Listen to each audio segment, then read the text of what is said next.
Muy bien. Entonces, vamos a iniciar nuestra clase. Vamos a continuar en lo que nos habíamos quedado la semana pasada. A ver,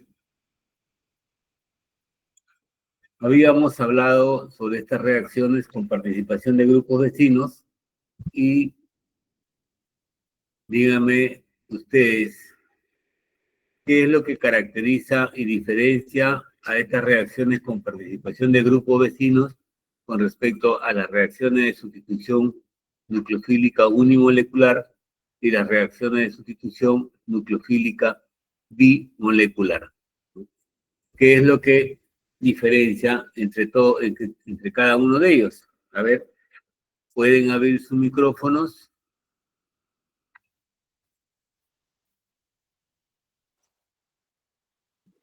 En estas reacciones, con participación de grupos vecinos, habían reacciones intramoleculares, en cambio, en las otras eran con participación de otras moléculas.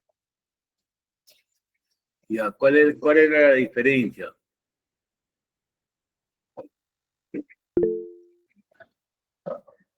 Pueden abrir sus micrófonos y participar directamente, ¿no?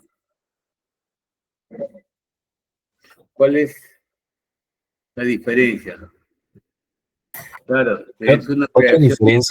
diferencia es de que los compuestos unimoleculares eran compuestos próticos y los bimoleculares próticos. Bueno, eso es lo que favorece la reacción, pero de las dos reacciones, la SN1, la SN2, con respecto a la participación de grupos vecinos, ¿cuál es? Ahí, ¿cómo nos diferenciamos? Por sus productos también. ¿Cómo?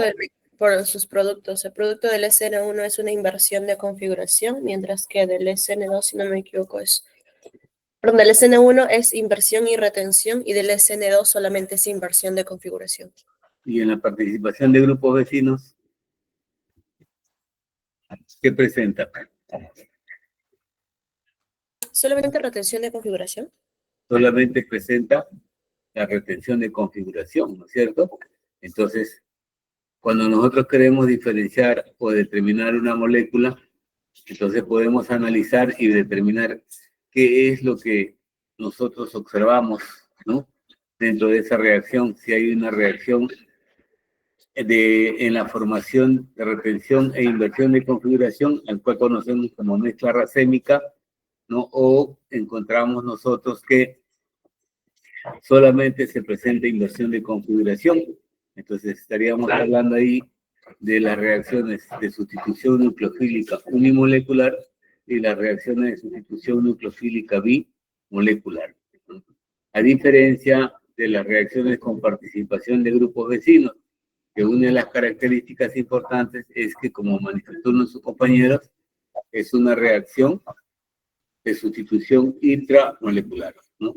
En algunos libros antiguos le colocan que es la SNI, así le colocan, ¿no? Nosotros conocemos la SN1, la SN2 y la SNI no nos la mencionan, porque la SNI ahora ha pasado a tomar este nombre, que es una reacción con participación de grupos vecinos, ¿no? Bien, entonces miren, ya teniendo nuevamente enfocado estas reacciones con participación de grupos vecinos, ya podemos comenzar a hablar sobre ello. Entonces voy a comenzar a proyectar,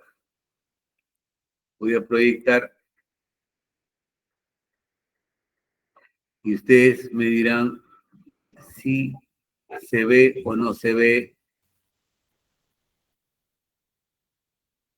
Me dice, por favor, señorita delegada. Sí, profesor, se puede ver. Ya, entonces, como yo no puedo ver en estos momentos no puedo ver en estos momentos que ustedes, su participación de ustedes, entonces, por favor, lo que me vas a hacer es leerme o cualquiera que quiera participar, prende su micrófono y hace la pregunta correspondiente, ¿no? Hacer la pregunta para ir nosotros, respondiéndoles, ayudándoles a sacarlo de todas las dudas que ustedes puedan tener en cuenta. Bien, entonces, en la participación de los grupos vecinos, luego de haber analizado todo,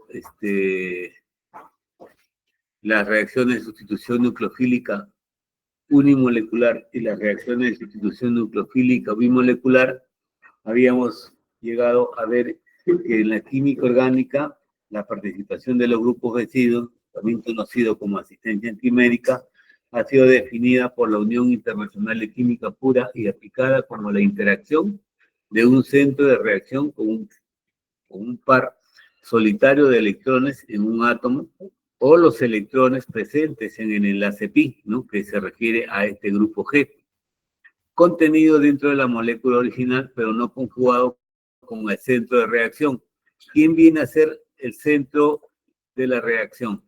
El centro de la reacción viene a ser este carbono, que contiene aquí, como dice acá, al grupo saliente, ¿no? Entonces, cuando la NGP, que viene a ser las siglas en inglés, Neighboring Group Participation, entonces, cuando se produce esta reacción, observen, miren, ¿qué se forma?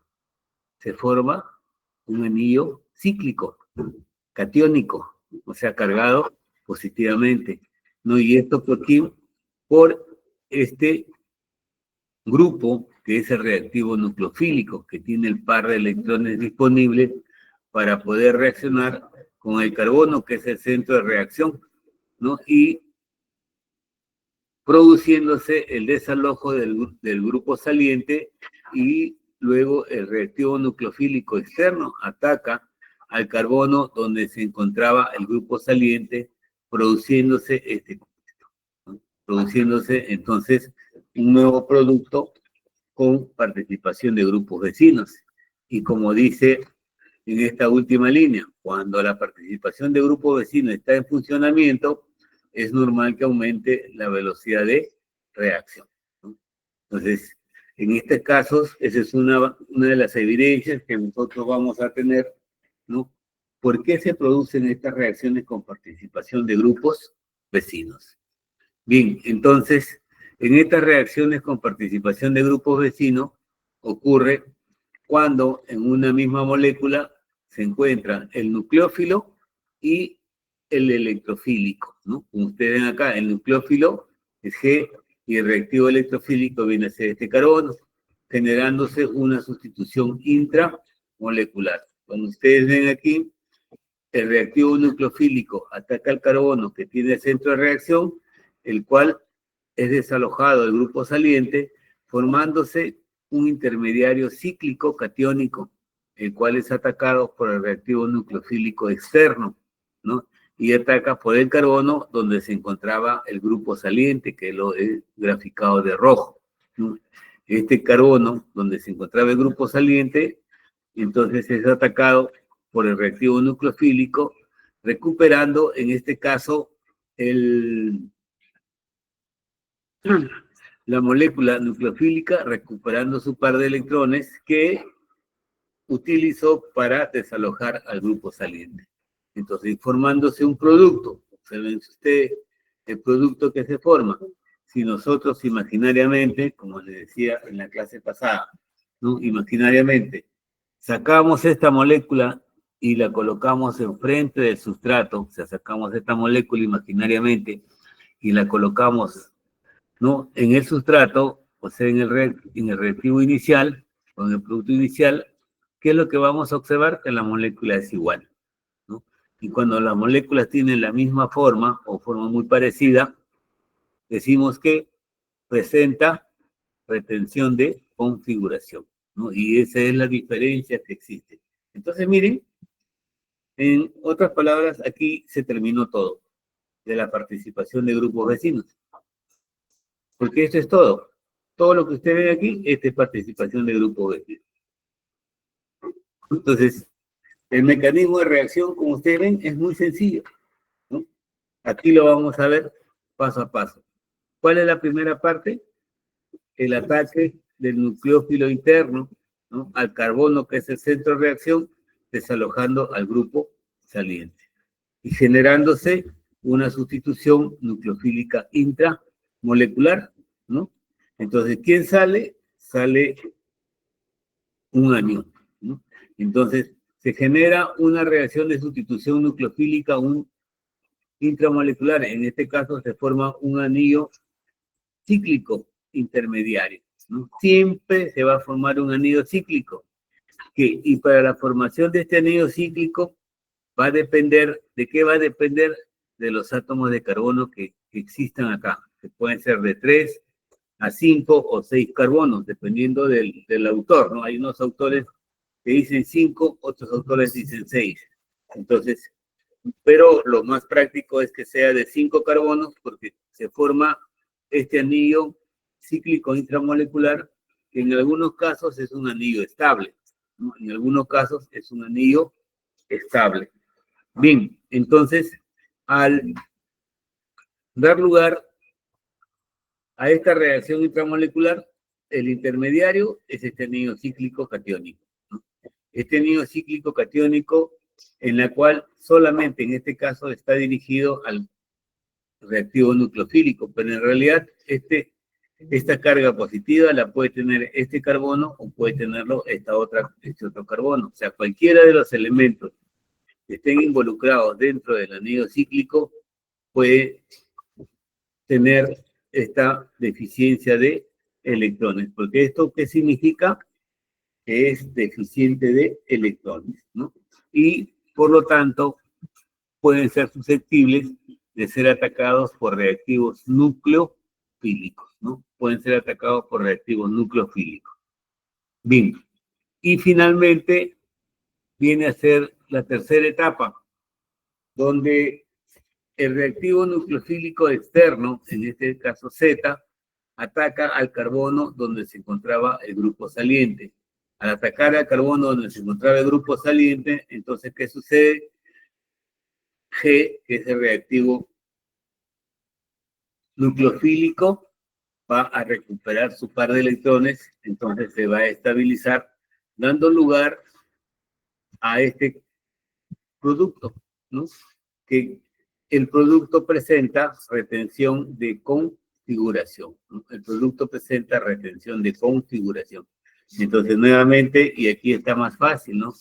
Como le decía, si nosotros sacamos la molécula y la colocamos, ¿no? Sacamos la molécula imaginariamente y la colocamos encima de la otra molécula, ¿qué vamos a ver?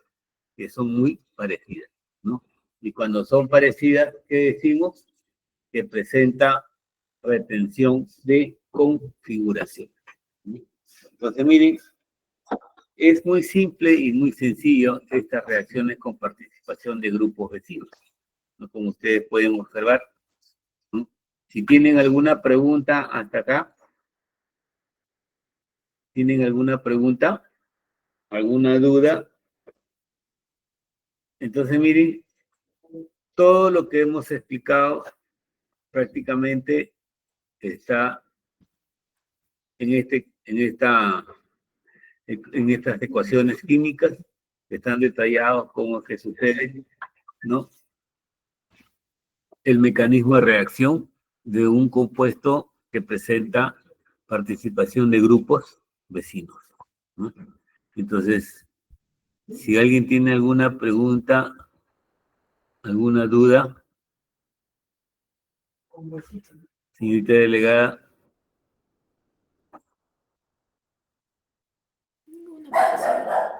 ¿Hay alguien que quiera preguntar o que ha escrito en el chat de repente?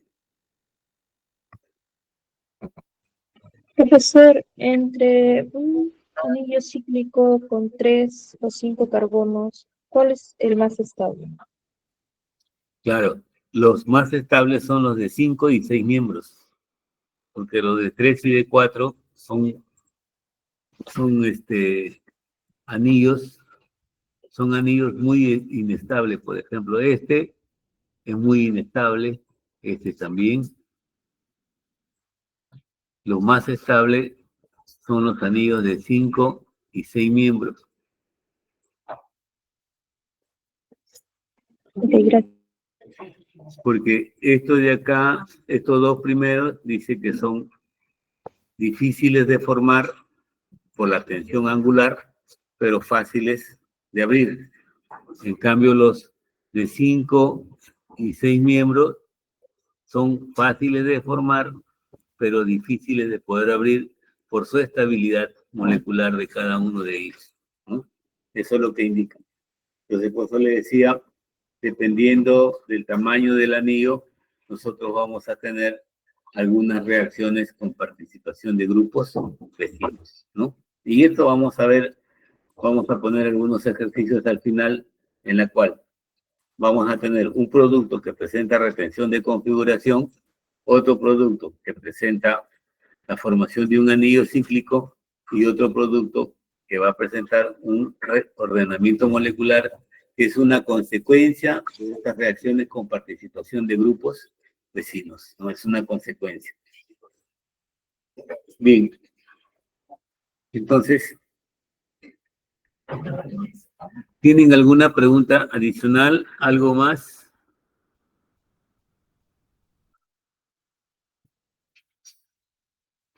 ¿Alguna pregunta? Bien, entonces continuamos. Vamos a ver ahora, entonces, ¿qué o cuáles son las evidencias que me permiten a mí determinar que existen estas reacciones intramoleculares, ¿no? Una de las evidencias es que la velocidad de reacción aumenta, ¿no? Por ejemplo, nosotros tenemos acá dos reacciones. Miren, dos reacciones de sustitución nucleofílica, ¿no? La primera, observen ustedes, la base, ¿qué va a hacer? Sustituye al halógeno y forma este compuesto. No es una reacción, en este caso, SN1 o SN2. ¿Qué tipo de reacción es esta? ¿SN1 o SN2? A ver. ¿Qué dicen? ¿Es SN1 o SN2? A ver, ¿qué dicen? De acuerdo a lo que hemos visto ya, esa reacción, ¿es SN1 o SN2?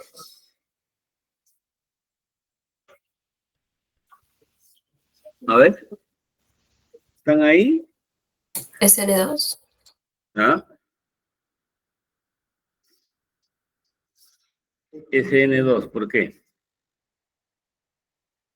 Por el solvente que estaba utilizando, porque el solvente que está utilizando es aprótico.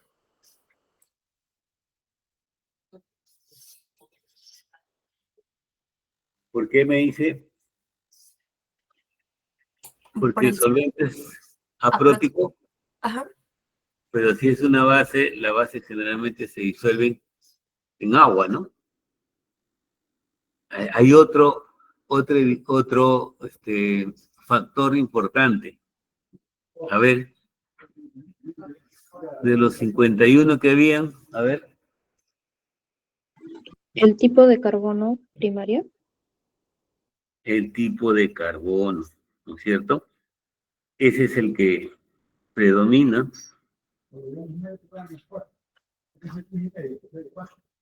Ese es el que predomina, ¿no? Como factor importante, porque si ustedes ven, y lo que vimos en la clase pasada, dentro de los factores, ¿no? ¿Qué carbonos, o sea, qué tipo de carbonos son los que favorecen la reacción SN1, terciario, secundario, primario, y SN2, primario, secundario y terciario, ¿no? Esos son los que favorecen. Entonces, nosotros tenemos que observar, ya. Entonces, en este caso se produce una reacción de tipo SN2, en el segundo caso también. Pero en el segundo caso, miren, en este segundo caso, para que se produzca la reacción de sustitución nucleofílica unimolecular, aquí hay la ayuda anquimérica. Y cuando hablamos de la ayuda anquimérica, ¿qué estamos hablando? De la participación de los grupos vecinos. ¿Quién participa? El azufre, ¿no? Observen ustedes, el azufre participa hacia el carbono, que es el centro de la reacción, que contiene el grupo saliente, lo desaloja Al desalojarlo, ¿qué va a formar? Un anillo cíclico. Observen ustedes de 4 miembros, ¿no? Un anillo cíclico catiónico, en la cual este reactivo nucleofílico externo va a atacar al carbono que contiene o que contenía al grupo saliente, produciéndose, en este caso, una reacción de sustitución nucleofílica intramolecular. Entonces, si ustedes observan la formación del producto final y nuevamente lo comparamos con el producto, con el sustrato, entonces vamos a tener que presenta retención de configuración. Presenta retención de configuración. Y en este caso, esta reacción segunda que vemos acá es muchísimo más rápida que la primera, ¿no? Muchísimo más rápida que la primera. Entonces nosotros en la práctica vamos a realizar esta reacción. Nos tocaría hacerlos en esta semana, pero bueno, ya la próxima semana recuperaremos esta práctica y la vamos a hacer, ¿no? Esta es una reacción con participación de grupos vecinos, en la cual vamos a hacer posiblemente la síntesis de la glicina, que es un aminoácido, partiendo de un ácido carboxílico halogenado, ¿no? Y ese ácido carboxílico halogenado es una sustancia sumamente corrosiva, cáustica, que tienen que trabajar obligatoriamente todos con guantes para que no le produzca ninguna, o no les afecte, mejor dicho, a cualquiera de ustedes, ¿no? Porque es una reacción sumamente, podríamos decir, peligrosa, ¿no? Y es sencilla, solamente en 5 minutos se forma el producto. Y ahí la cromatografía para identificar y listo, y se acabó la práctica. Por eso que con eso demostramos que una de las evidencias de las reacciones con participación de grupos vecinos es que la velocidad de reacción aumenta, ¿no? Eso es lo que nosotros determinamos. ¿Y por qué aumenta la velocidad de reacción? Por la ayuda antimérica, ¿no? La ayuda antimérica no viene a ser sino la participación de grupos vecinos, ¿no? Eso viene a ser. Bien, esta es una evidencia. La otra evidencia es que el carácter estereoquímico, ¿no? El producto formado presenta retención de configuración. Entonces, miren, observen ustedes, ¿no? Al atacar el reactivo nucleofílico, al centro de reacción, ¿no? Que contiene el grupo saliente, este es desalojado. En el segundo paso, ¿qué viene a hacer? ¿No? Luego que se ha formado, observen ustedes, el anillo cíclico, se forma un anillo cíclico catiónico, ¿no? Observen también ustedes que ahora ya tenemos al oxígeno como ejemplo, ¿no? Y al atacar el reactivo nucleofílico externo al carbono, que contiene grupo saliente, se va a producir o va a dar lugar a este producto 2. Y este producto 2, si nosotros lo comparamos con el producto 1, vamos a ver que presenta retención de configuración, ¿no? Presenta retención de configuración. Entonces, es otra de las evidencias que tenemos nosotros al determinar estas reacciones con participación de grupos vecinos, ¿no? Y la tercera evidencia viene a ser que puede conducir a un reordenamiento molecular o a una transposición molecular. Dice cuando la distancia de grupos vecinos es de 3, 4, 5 o 6 carbonos al formar un ciclo, ¿sí? O sea, eso indica, como les decía hace un momento, la estabilidad de los anillos cíclicos, ¿no? Entonces, yo he puesto todos estos números, ¿por qué? Porque encontré en un libro que decía 2 a 5, pero 2 pues no se da, muy chiquito, ¿no? Otro decía de 3 a 5 y otro decía de 3 a 6. Entonces, bueno, hay que tomar en cuenta y en consideración, ¿no? Todas estas sugerencias que dan estos autores nuestros investigadores en cuanto a estas reacciones con participación de grupos vecinos.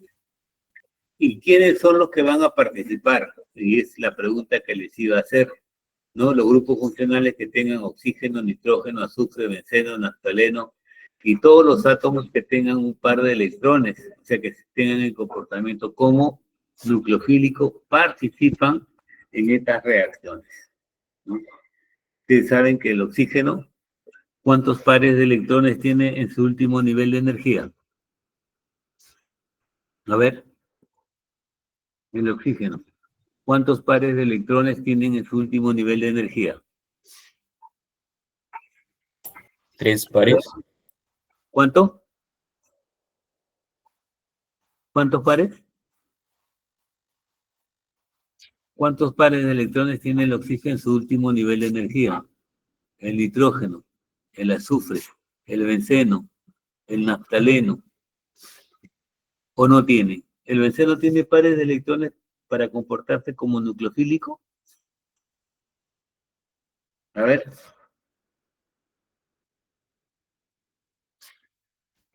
Vamos a dibujar al benceno.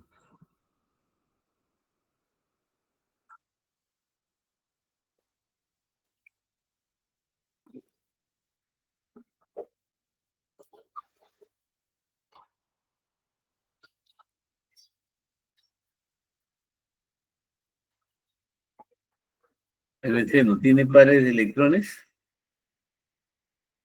El naftaleno tiene pares de electrones para comportarse como nucleofílico, porque los mencionan en las diferentes referencias bibliográficas, mencionan a ellos como reactivos que tienen ese comportamiento nucleofílico, ¿no? Así como el oxígeno, pues yo les decía, el oxígeno, ¿cuántos pares de electrones tiene en su último nivel de energía? El nitrógeno. ¿Cuántos tiene? No me van a decir que no saben, ¿eh? Porque esa es química general. Química general, lo primero que nos enseñan es la famosa regla de Serrucho. Que muchas veces nosotros decimos, ¿esto para qué me sirve saber la regla de Serrucho? ¿No? La regla de Serrucho, ¿sirve para algo? ¿Para qué sirve que nos enseñen la regla de Serrucho? A ver qué dicen jóvenes, ¿están ahí? ¿Están tomando desayuno? ¿Están mirando otra cosa? ¿Están preocupados por el paro transportista? ¿Ah? Que no hay carro, no hay cómo movilizarse. ¿Qué sucede? A ver, ¿están o no están?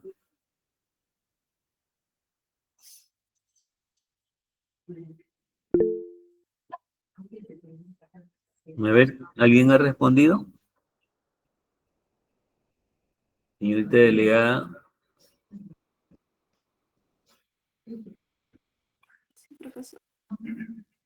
¿Hay alguien que... ¿Están ahí sus compañeros o se han ido? Yo creo que usted nomás está.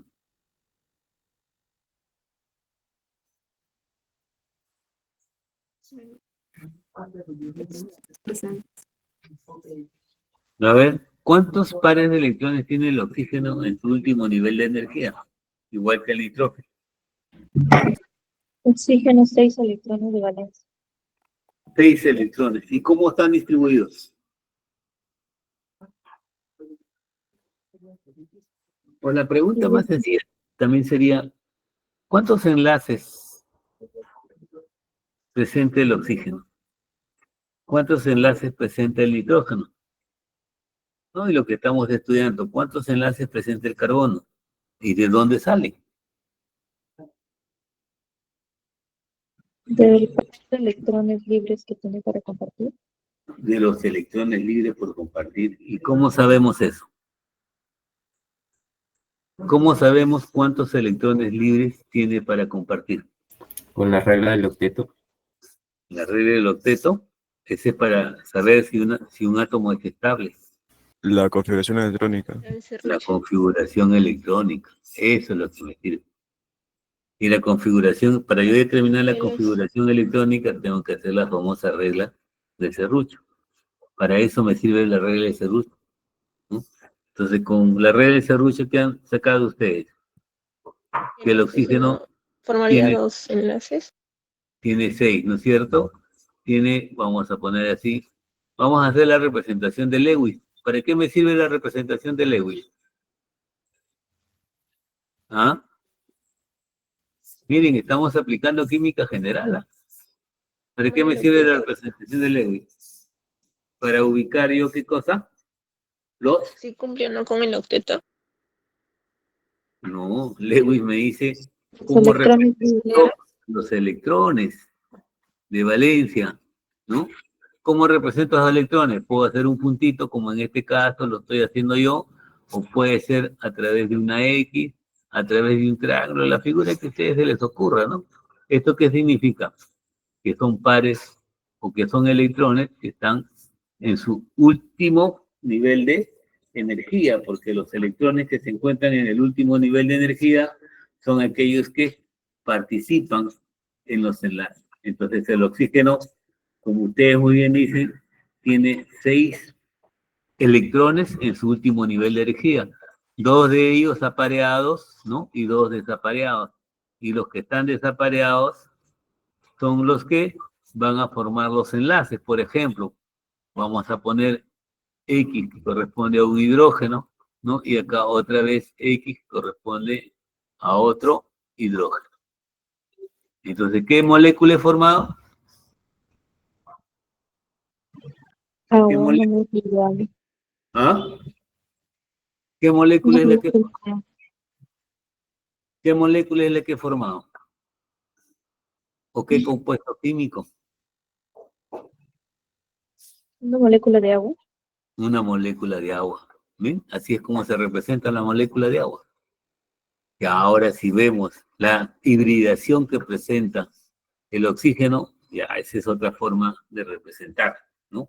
Ahí vamos más a, como se dice, ya ahondando un poco más en lo que viene a ser la parte de la estereoquímica, de su disposición espacial de esos enlaces, ¿no? Pero lo que nos interesa a nosotros para poder entender es cuántos electrones de valencia tiene. ¿Por qué me dice que el oxígeno, en este caso, se comporta como un reactivo nucleofílico?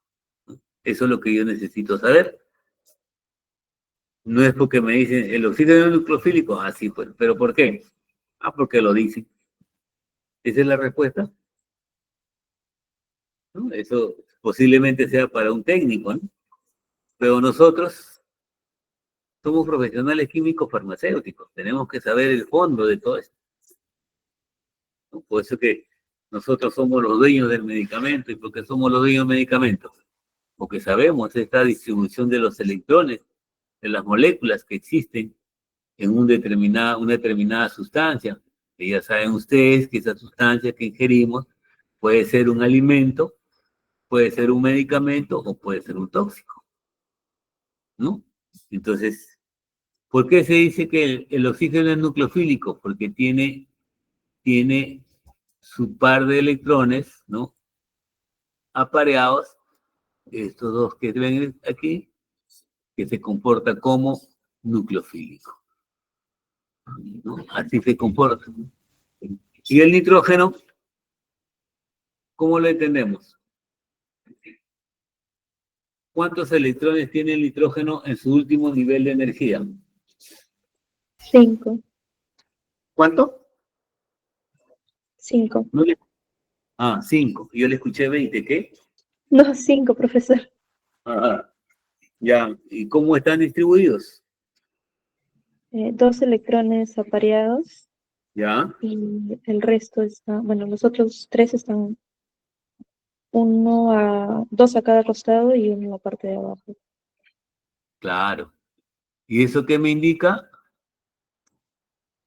Que tiene 3 enlaces. Por eso que nosotros, ¿por qué representamos el amoníaco con nitrógeno 3? ¿No? Ahí está la explicación. Ahí está la razón por qué, ¿no? Y eso, como les voy a repetir, esto tenemos que saber nosotros. Entonces, el nitrógeno, ¿por qué tiene ese comportamiento nucleofílico? Por esto. Por este par de electrones. Porque los otros que se encuentran desapareados, ¿qué hacen? Ellos Forman el son los que van a dar lugar a la formación de los enlaces, ¿no es cierto? Estos se unen con otros átomos y forman los enlaces correspondientes, ¿no? En este caso, como le decía, si yo represento al hidrógeno, aquí, ¿a qué molécula estoy representando? Al amoníaco, ¿no? Como mencionábamos hace un momento. Bien, entonces ya tienen ustedes, ya recordaron, ¿correcto? ¿Pregunta? Ahora,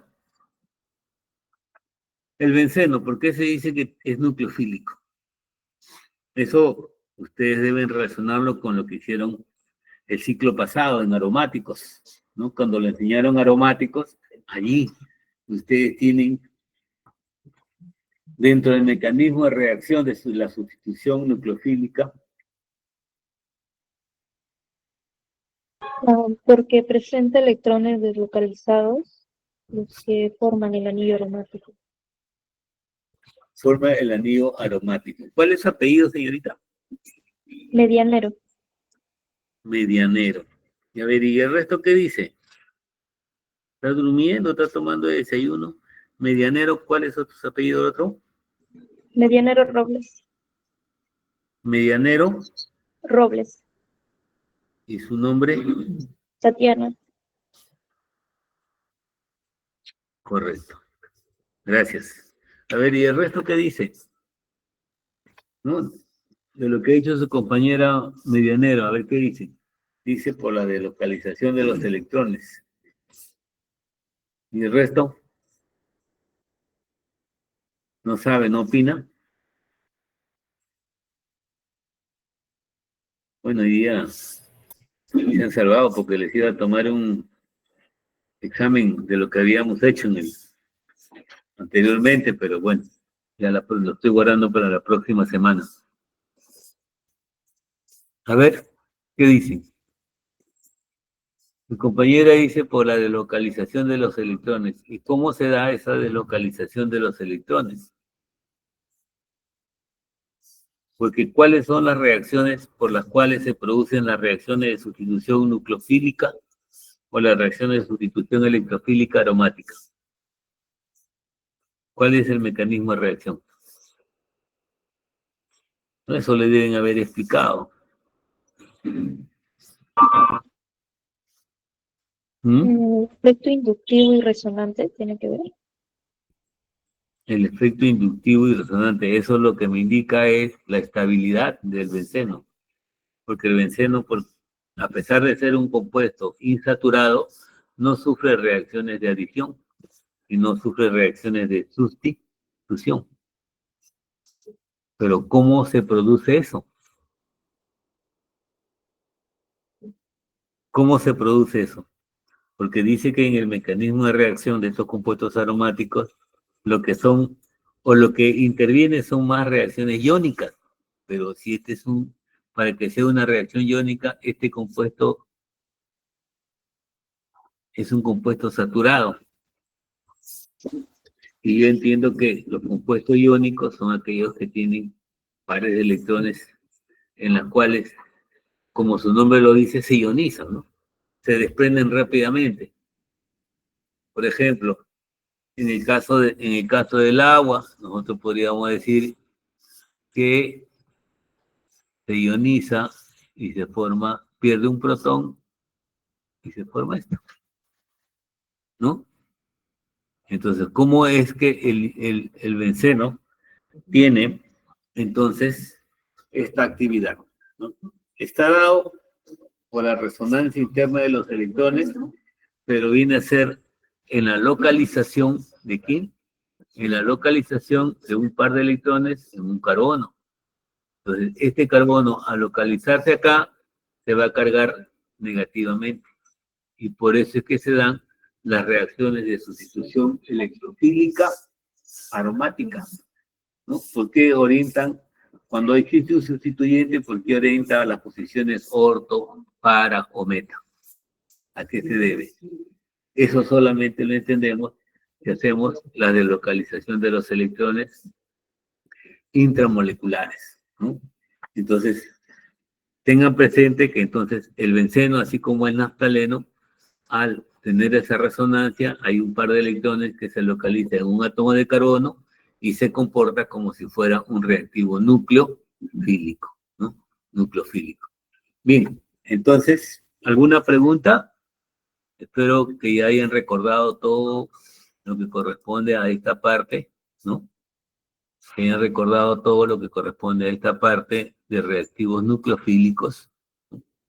Porque es importante para poder entender qué grupos, ¿no?, son los que intervienen en estas reacciones con participación de grupos vecinos. Entonces, miren, la tercera evidencia, ¿qué cosa dice? Que puede conducir a un reordenamiento molecular o una transposición molecular. Entonces, aquí tienen ustedes, miren, observen. Este es el anillo cíclico intermediario que hemos venido nosotros formando siempre, ¿no? Este es el anillo cíclico intermediario. Entonces, el reactivo nucleofílico externo ahora ya no va a atacar al carbono que tiene el grupo saliente, sino va a atacar al carbono que contiene al reactivo nucleofílico. Miren, observemos la reacción anterior. Observen, el carbono de rojo contiene el grupo saliente y este carbono contiene al reactivo nucleofílico. Entonces, este agente o este reactivo nucleofílico externo ya no va a atacar a este carbono, sino va a atacar a este carbono de acá, que es lo que sucede en este caso. Está atacando al otro carbono, ¿no? Al carbono que contiene el reactivo nucleofílico. Entonces, ¿qué va a suceder?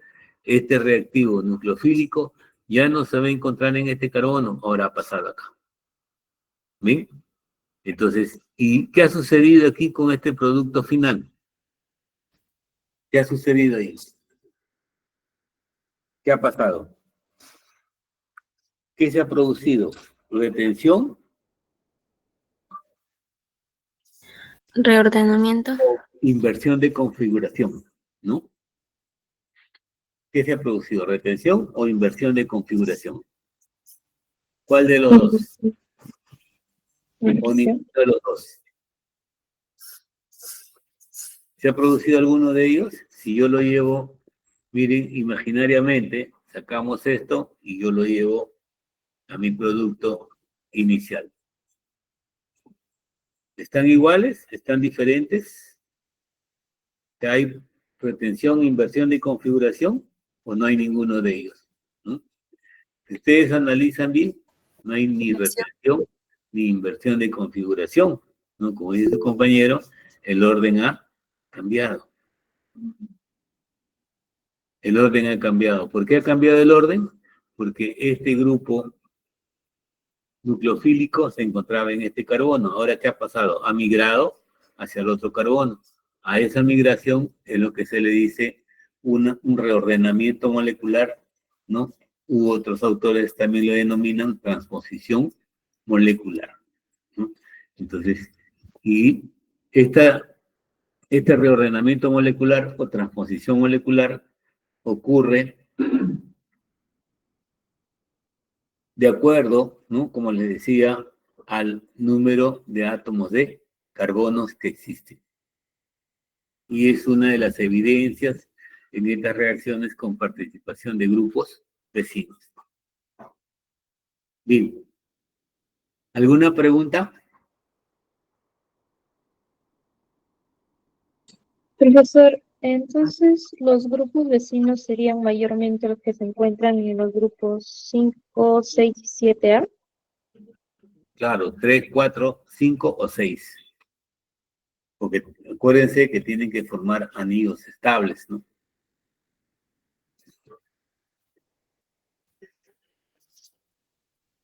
Me refería más que nada al grupo vecinal, o sea, el grupo vecinal que se encuentra dentro de la cadena. El reactivo nucleofílico. Ajá, Es- ¿serían claro. mayormente esos grupos? Sí, sí, sí. No puede estar más lejos. Ahorita Claro. vamos a hacer un par de ejercicios para que ustedes determinen estas reacciones con participación de grupos vecinos, ¿no?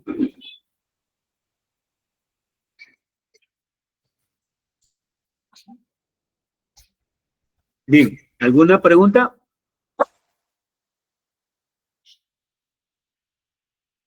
Nada.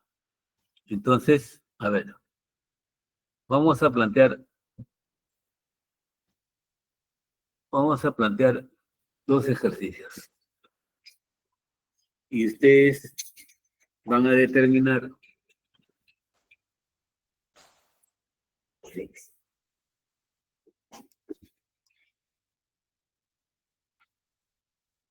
su mecanismo de reacción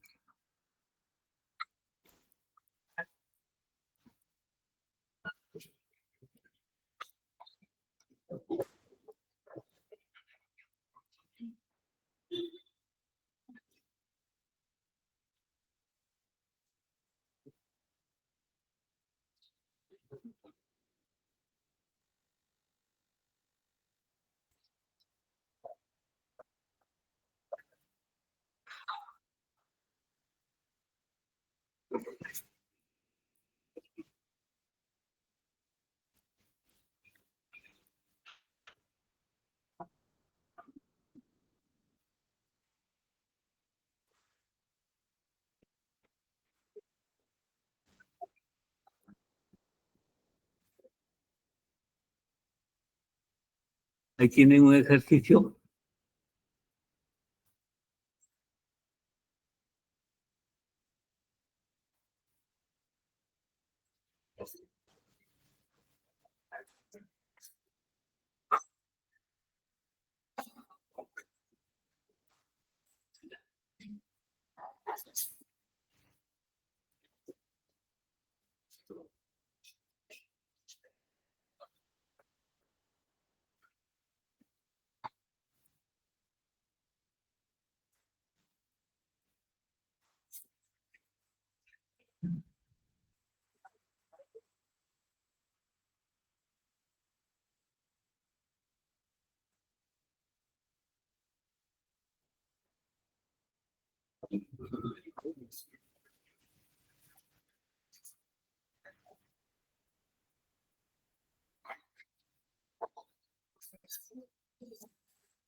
Y aquí tienen otro ejercicio. Tienen dos. A ver. Cópienlos, realicen su mecanismo de reacción y digan qué productos son los que van a obtener. Entonces, ustedes se van a enseñar a través de sus cámaras, ¿no? Yo voy a verlos a través de su cámara en un papel, ¿no? Cómo ustedes han desarrollado ese mecanismo de reacción. Y voy a ir anotando como intervenciones que ustedes deben de tener en cada una de estas clases que hacemos en teoría. Bien, entonces, ¿cuánto tiempo quieren? ¿5 minutos? A ver, señorita delegada, ¿qué dice?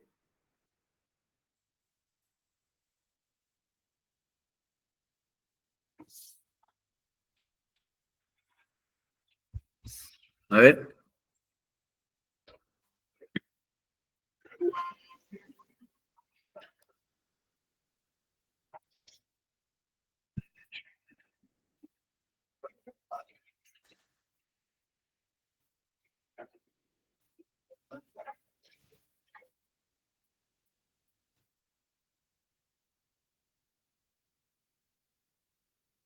A ver qué dicen. ¿Están ahí? Sí, profesor. A ver, ¿cuánto? ¿5 minutos? 10, profesor. ¿Ah? 10 minutos. Ya, correcto. Entonces, en 10 minutos, exacto, son 9 y 2 minutos. O sea, 9 y 12 minutos.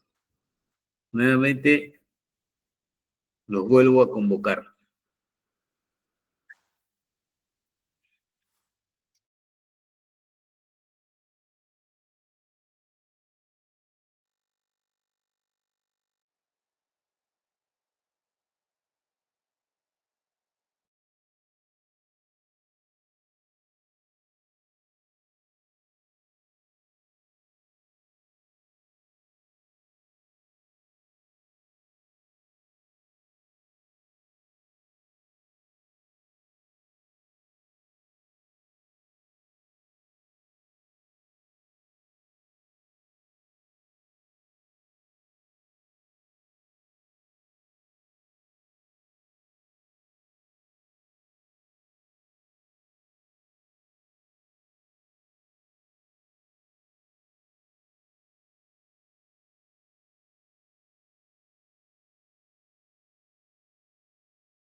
A ver, ¿quién presenta?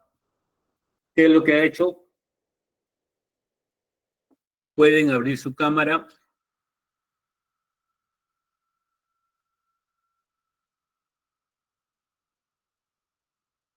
Pueden abrir su cámara, quien tenga presente,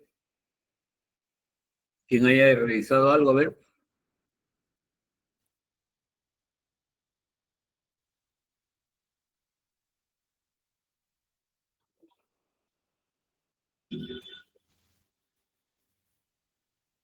Señorita delegada, Profesor, sí, dígame, ¿están sus compañeros ahí? sí, profesor, sí está presente. ¿Ah? Sí está presente, profesor. A ver, ¿qué es Profesor, lo que...? Sí, yo puedo presentar, pero no estoy segura de mi procedimiento.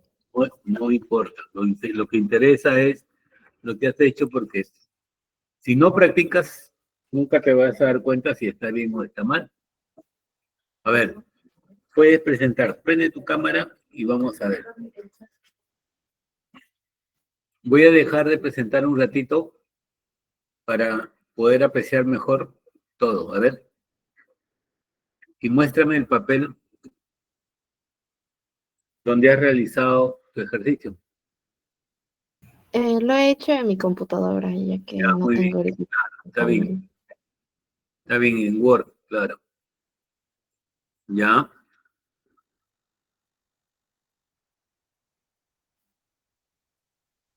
Listo. El primero está bien.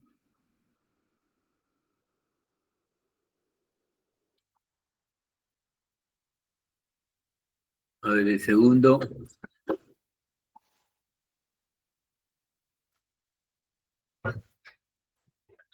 Ah, el primero es con nitrógeno, ¿no? Ah, sí, el primero es el de abajo.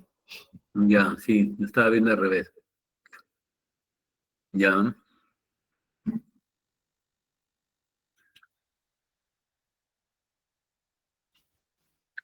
Ya, correcto.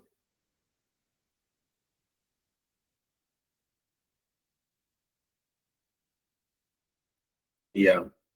¿Está bien? Está bien la propuesta, Valeria.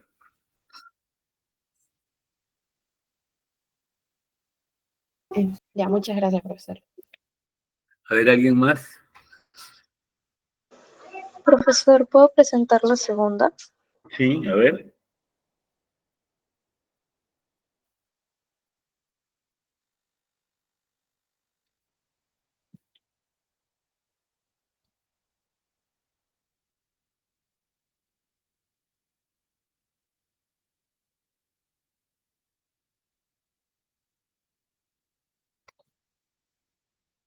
Bueno,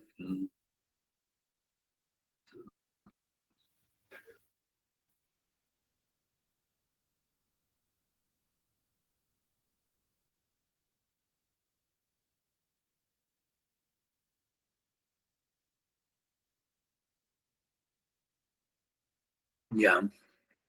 La propuesta, en este caso, el reactivo nucleofílico, bueno, es igual, ¿no?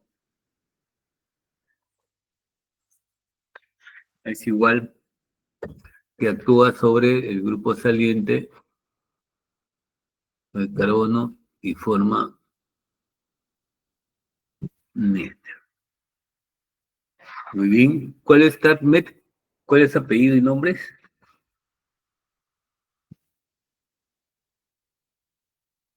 TATMET. ¿Puedes decirme tu apellido y tu nombre?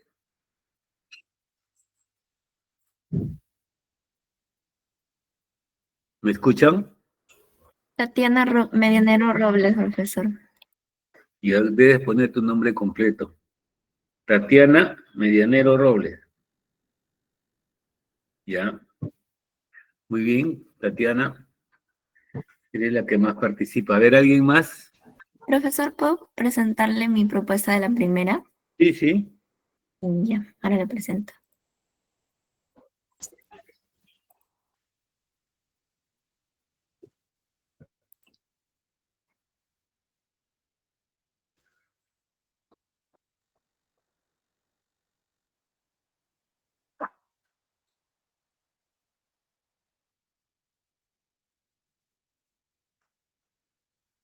A ver.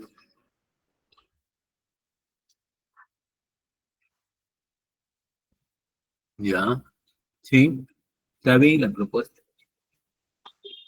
Está bien la propuesta. Muy bien, Zaira, gracias. ¿Alguien Gracias, más? profesor. Anda haciendo el segundo.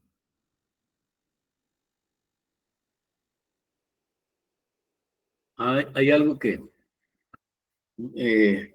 deben siempre tener en cuenta, es colocarle los nombres a los reactantes y productos que se forman, ¿no? Hay que colocar los nombres. Esto es lo que estaba olvidando de decirle, ¿no? Nombres. O sea, completar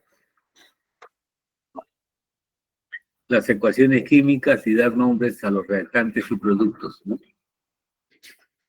Bien, ¿alguien más? Yo, profesor. A ver, a ver. Un momento, profesor, voy a compartirle. Yo he tomado una fotografía. Un momento, por favor. Está bien, no hay problema. Ustedes manejan su sistema y yo lo que veo es si estamos de acuerdo o no estamos de acuerdo.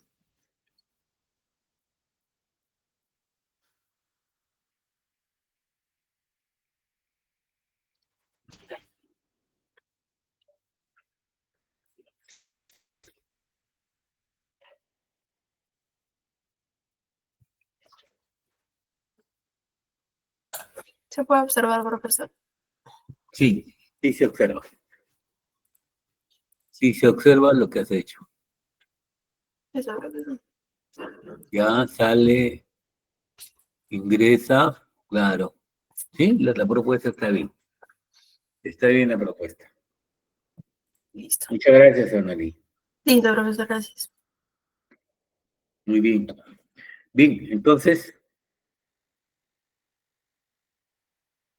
vamos a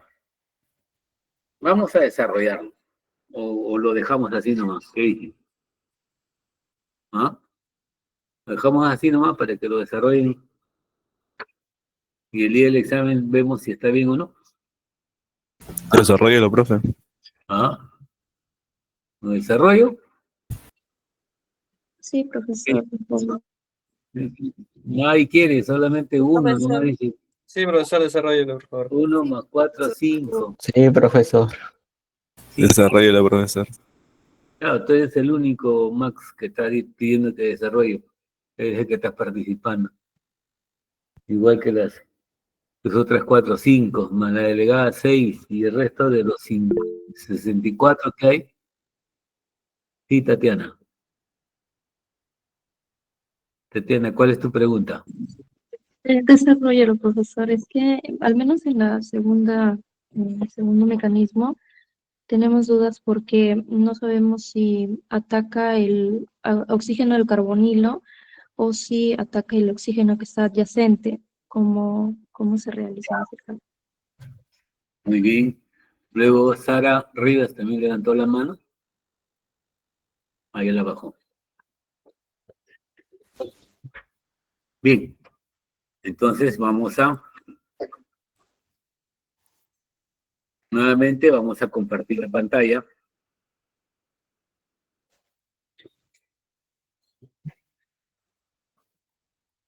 Bien. En la primera ecuación, que me parece que no hay problema, ¿no? Porque es la más simple, es parecido a lo que les he hecho en la parte de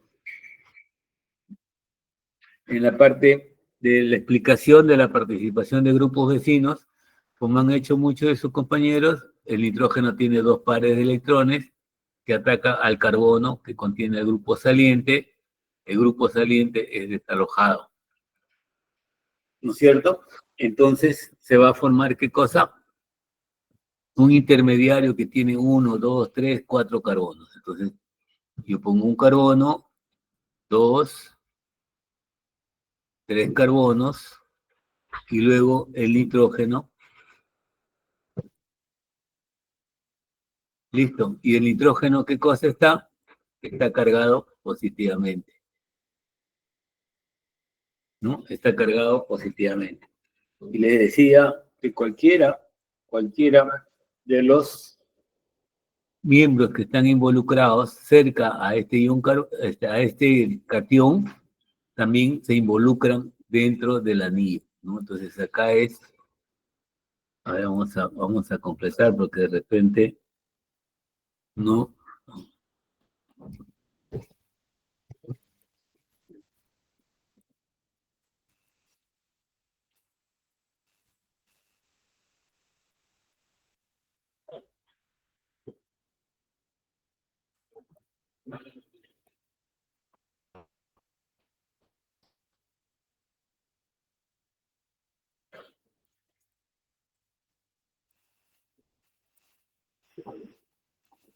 Entonces, el reactivo nucleofílico, en este caso, como bien he visto, han puesto como reactivo nucleofílico al grupo hidroxílico, ¿no?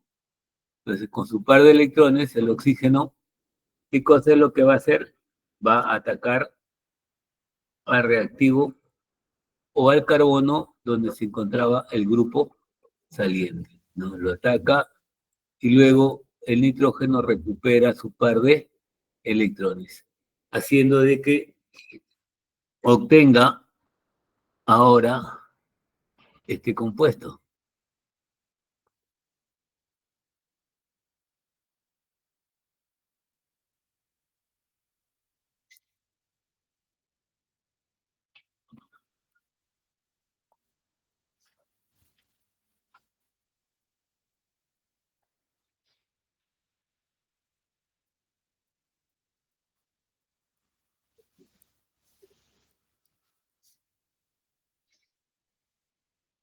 Este es el producto final, ¿no? ¿Cómo se llamaría este producto final? ¿Cómo se llamaría este producto final? 3-hidroxipropilamina. 3-hidroxipropilamina. No se olviden que nosotros tenemos que nombrar de acuerdo al orden de prioridades. ¿Quién es prioridad? ¿Un compuesto oxigenado o un compuesto nitrogenado? ¿No? Es la regla de la nomenclatura. En este caso, el alcohol viene a ser el nombre principal y el grupo amino, ¿qué cosa viene a ser? Viene a ser un sustituyente, ¿no? Sería 3-aminopropanol. Ese es el producto que se forma.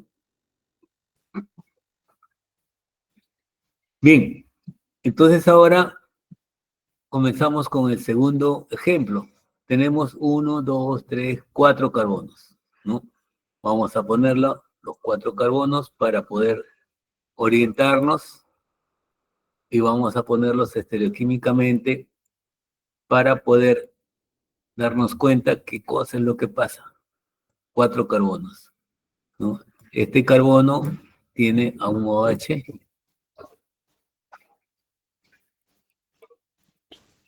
y este carbono tiene al grupo saliente, el cloro. ¿Está bien? Así es. ¿Qué es lo que sucede en este caso? El oxígeno con su par de electrones va a atacar al carbono que contiene al grupo saliente y este va a ser desalojado, ¿no? Dando lugar a la formación de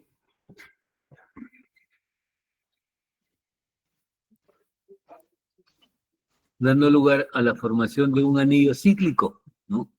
En este caso, el anillo cíclico que yo voy a tener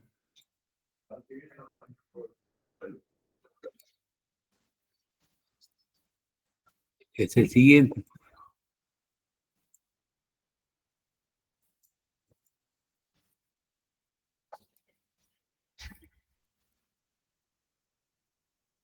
Miren, para efectos de nosotros poder identificar al carbono,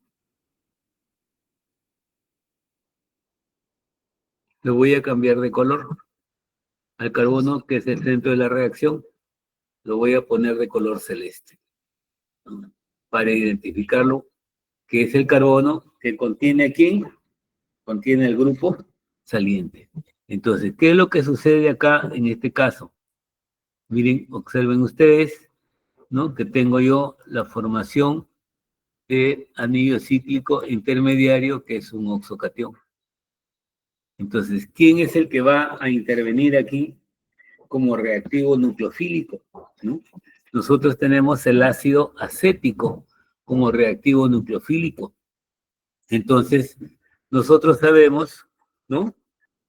Que los ácidos carboxílicos generalmente tienden a perder su protón. Eso quiere decir que un ácido carboxílico, voy a dibujarlo acá, ¿no? Un ácido carboxílico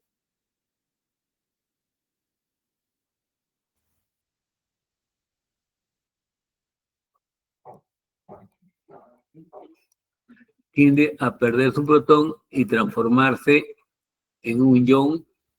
¿Cómo se llama? ¿Cómo se llama este ion? ¿Carboxilato? Carboxilato, ¿no es cierto? Se convierte en un ion carboxilato, y entonces este ion carboxilato es el que se comporta como un reactivo nucleofílico, ¿no?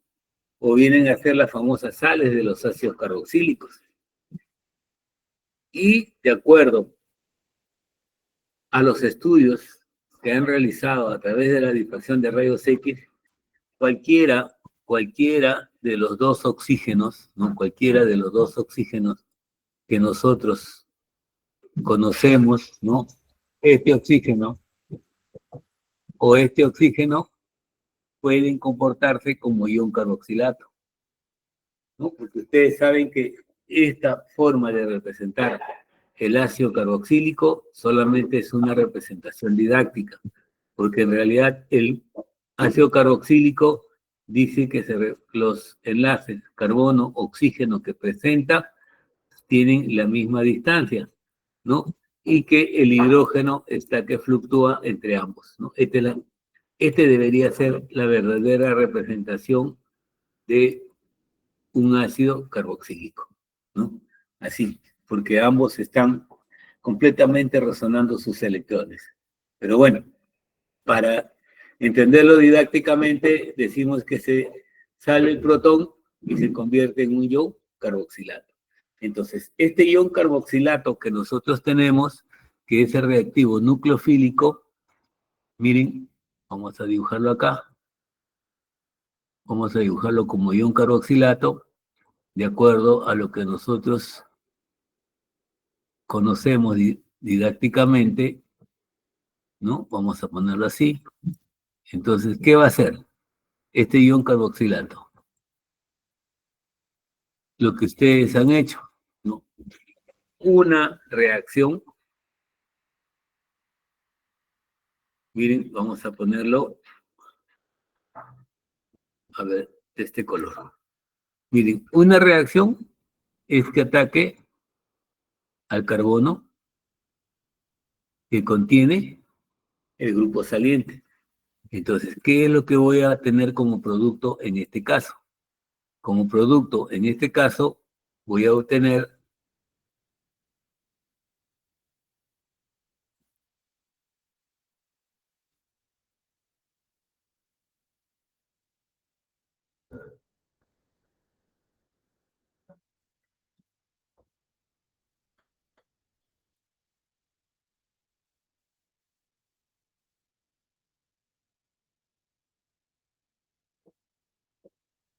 bueno,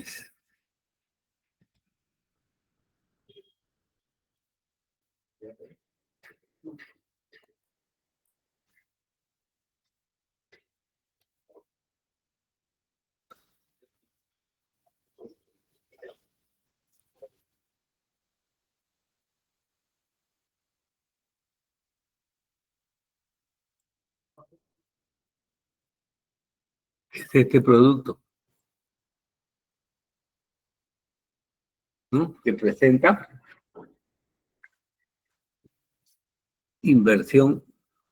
presenta retención de configuración, ¿no? Ese sería un producto. ¿Cuál sería el otro producto que se forme? ¿Cuál sería el otro producto que se forme? El otro producto que se forme, miren, ¿cuántos anillos, o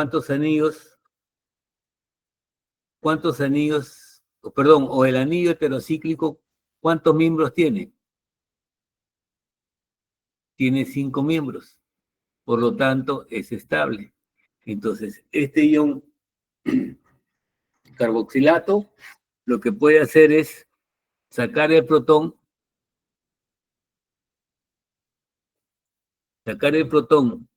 del oxígeno y formar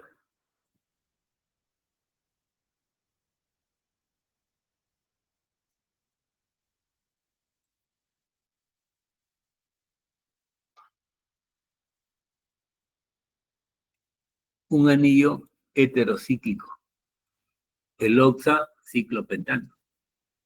¿No? El oxaciclopentano. Y la otra reacción que se podría formar, pero que no la vamos a poder demostrar porque el número de carbonos es simétrico. Si fueran carbonos asimétricos, es que se puede producir también un reordenamiento molecular, ¿no? Eso también podría formarse. Se podría formar un compuesto que presenta reordenamiento molecular. ¿Y cómo haríamos ese procedimiento?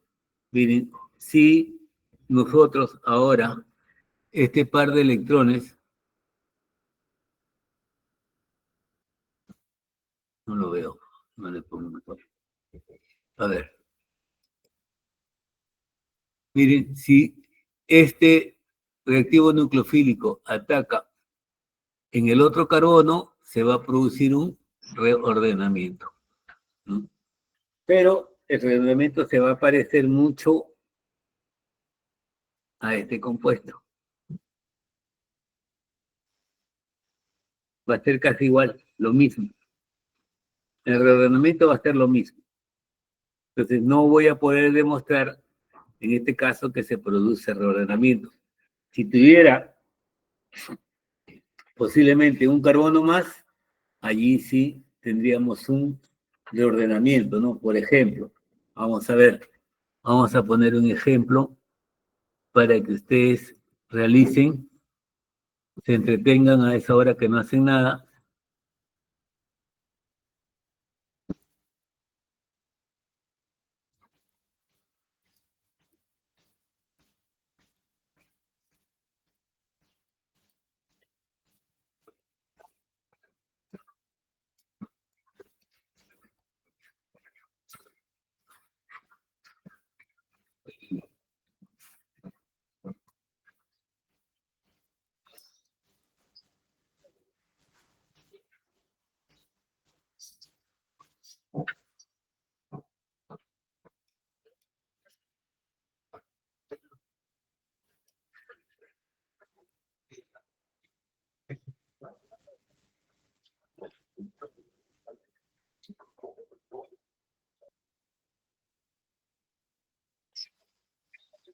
Ahí tienen ese ejemplo, ese ejercicio, ¿no? En ese ejercicio van a tener participación de grupos vecinos, van a tener formación de un anillo heterocíclico y van a tener reordenamiento molecular.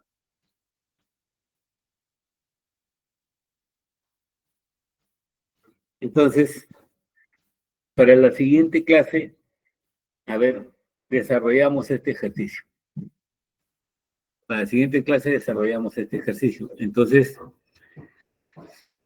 para ya terminar con esto de esta primera parte de participación de grupos vecinos e ingresar a la parte de reordenamiento molecular, entonces podemos decir que una consecuencia del reordenamiento, perdón, de la participación de grupos vecinos, ¿no? Una consecuencia, ¿qué cosa viene a ser? el reordenamiento molecular o la transposición molecular, ¿no? Eso es lo que nosotros podemos determinar. Bien, entonces, Profe, sí, tenía una consulta del segundo ejercicio que dejó. No sé si pueda regresar, por favor. ya, pero ya lo acabo de borrar. ¿Cuál es la consulta? Dime. Ah, de si era por si tenía retención o inversión, o ninguno de los dos. No, en la participación de grupos vecinos no hay inversión de configuración. ¿Qué cosa hay en la participación de grupos vecinos? Retención. Claro, lo único que hay es retención de configuración. No hay inversión de configuración, ¿no? Entonces, cuando hablamos de participación de grupos vecinos, lo único que puede haber es retención de configuración, nada más, ¿no? Eso es lo que podemos hablar. Bien, entonces, entramos a este capítulo, al reordenamiento molecular, ¿no? O también llamado transposición molecular, ¿no?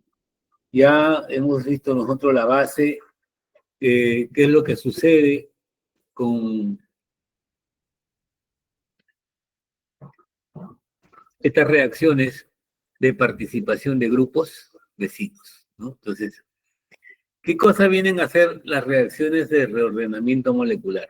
¿No? Dice, en estas clases de reacciones no se cambia un sustituyente por otro diferente, ni disminuye o aumenta el número de ellos. Consiste principalmente en una reubicación de los sustituyentes dentro de la misma molécula. Estos procesos de reordenamiento se conocen también como reacciones de isomerización o de transposición, ¿no? Entonces, miren, aquí están los elementos que pueden sufrir este tipo de reordenamiento molecular, ¿no? En la cual esta reacción, ¿no? Que también se le llama transposición molecular o también se le llama reordenamiento molecular. La transposición se dice que es una migración, ¿no? En este caso de los átomos, y el reordenamiento es el cambio del orden. Casi viene a ser lo mismo, ¿no? Pero puede suceder una transposición o un reordenamiento carbono-carbono, nitrógeno-carbono, carbono-oxígeno, halógeno-carbono, azufre-carbono. Y nuevamente, debemos tener en cuenta que el átomo de carbono debe tener la capacidad de migración, ¿no? Así como hemos visto en el ejemplo anterior, ¿no? Y los elementos que intervienen deben tener un poder nucleofílico, ¿no? Que ya acabamos también de hacer una revisión, porque se dice que son compuestos que tienen esa capacidad, ¿no? De ser nucleofílicos, ¿no? De ser nucleofílicos. Bien, entonces, este es el reordenamiento molecular o la transposición molecular. Lo que nosotros vamos a trabajar acá, en estas reacciones de reordenamiento molecular o de transposición molecular, vamos a hacer 4 nomás.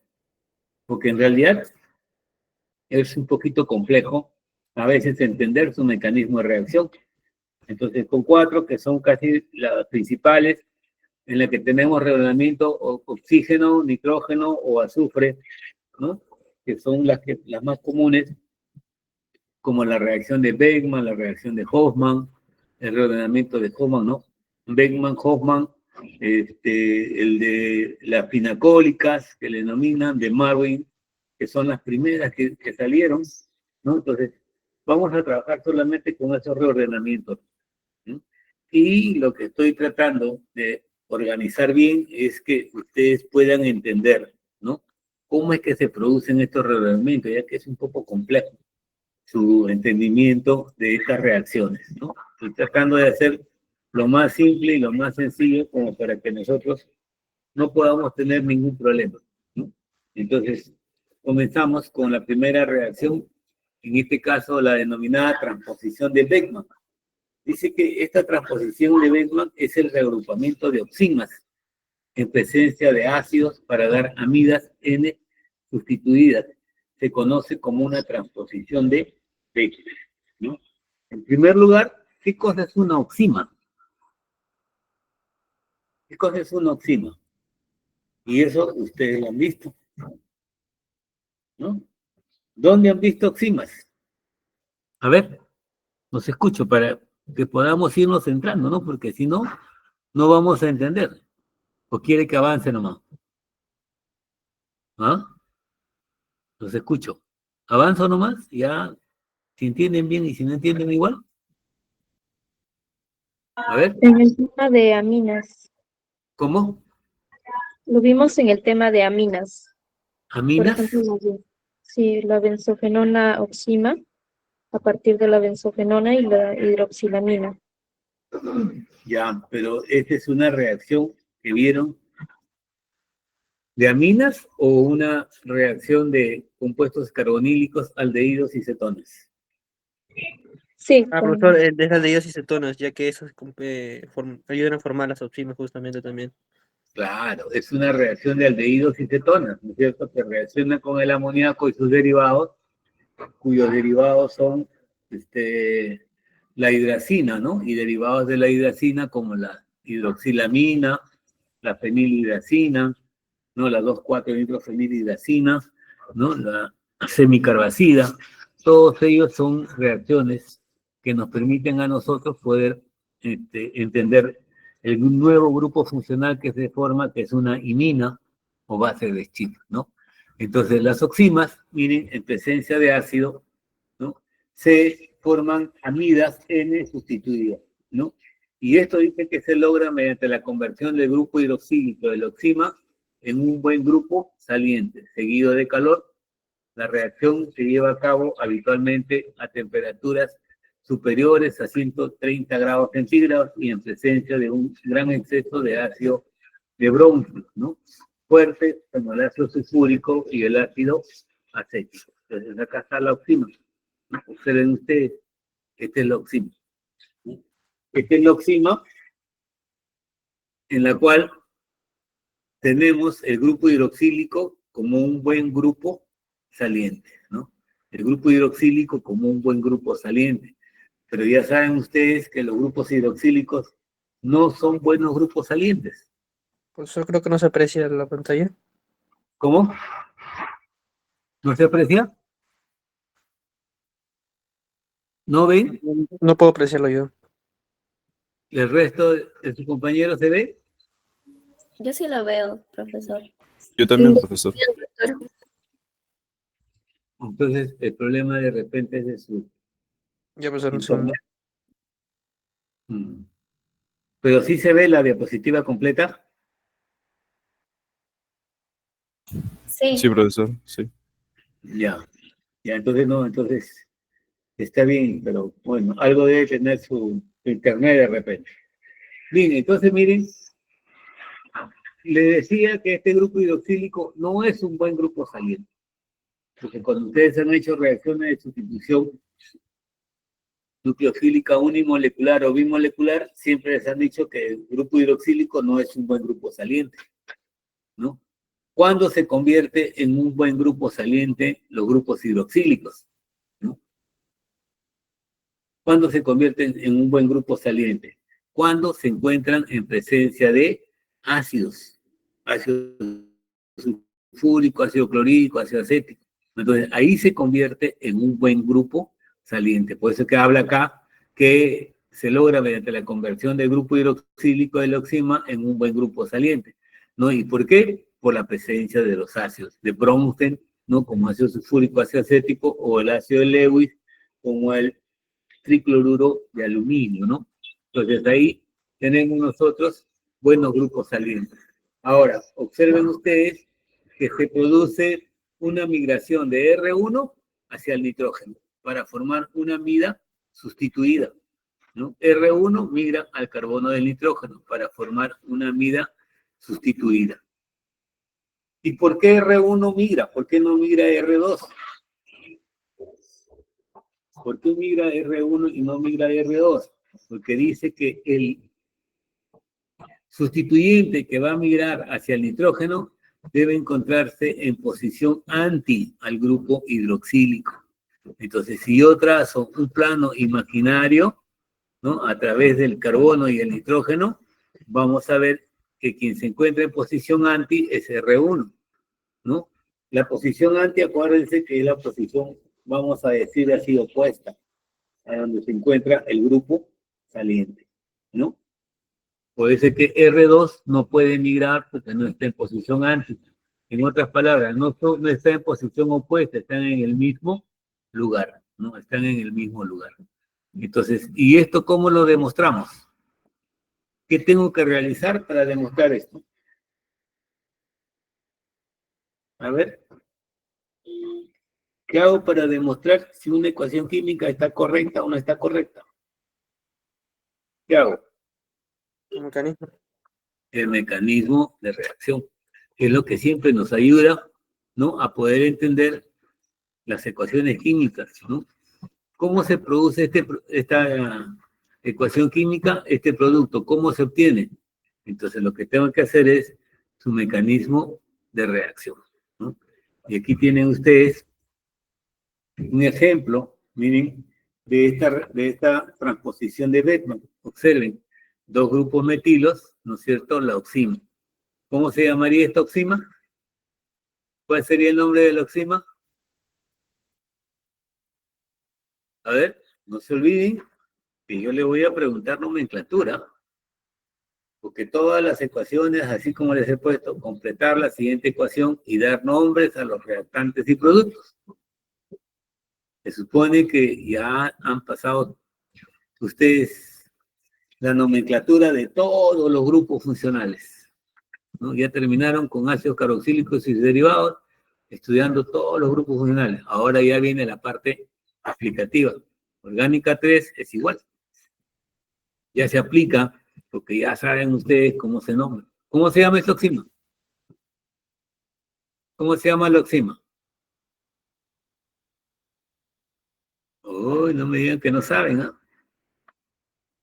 ¿Cómo se llama la oxima?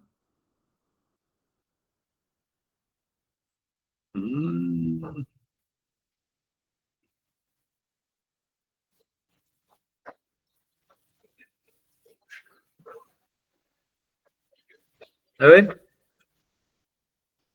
es sencillo. Como su compañera manifestó, ¿esta molécula es un aldehído o una acetona?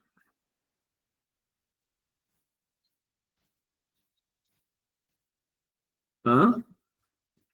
Y ojo que aldehídos y cetona ha sido el RAE 2. Se supone que ustedes están bien en este RAE 1, RAE 2. Es una acetona.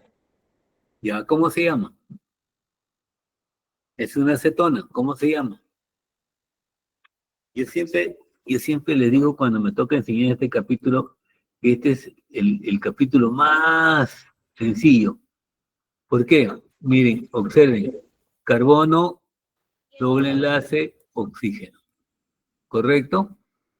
Este es un grupo carbonílico que puede ser un aldehído o puede ser una acetona. Entonces acá tienen un ratito.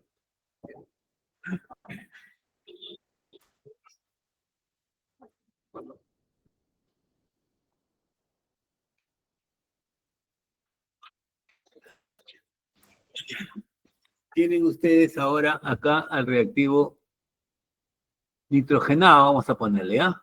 Que puede ser el amoníaco o cualquier derivado del amoníaco. ¿Qué hace? Dibujo igual, carbono, doble enlace, ¿no? Sus sustituyentes que pueda tener, y en lugar de oxígeno pongo el nitrógeno. Listo. Y con los sustituyentes que puede ser un hidrógeno todo el resto. ¿Esto qué cosa viene a hacer? Viene a ser una imina o base de Schiff. En este caso que estamos obteniendo acá es una oxima.